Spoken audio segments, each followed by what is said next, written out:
So mga day, na day ko chika ninyo mga day no. Karon pag yun ni mga day.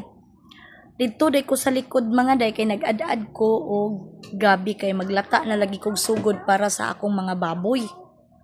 Unja kanihong bata nga gamay mga day akong gidala po dito kay aron makalantaw ko niya may kauban mi diri aning balay so akong gidala sa likod kay ako ra pud siyang gipalingkod tapad sa ako ang dapit nga nag-ad-ad kog baboy. Lawg sa baboy, I mean. Karon mga day kani nga mo ang dapit manggod day naabit tay sambag nagharag ba. Nya kani jung dapita mga day taw-an gid ni siya. Naa jud ni siya nya diri jud ko nakakita sa unang panahon og lalaki nga basta kay something yun. So karon mga day kay ingon man lagi siya nako mga day ba nga kanang nako ni kakak.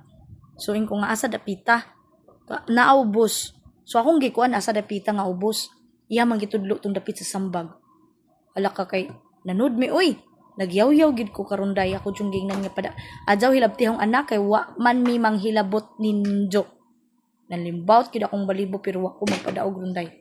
Gidala na ko balik nanood mi diri balik sa among balay kay murag lahi gid akong pamati, murag daara siya sa duol. O ako na ko is vibration manguday. Sa una sa wala pa ni na close ako ang third eye. Yes, makakita gid kog something diri ang dapita mga day. Mao na akong chika ron mga day sa sanimbaw akong balibo.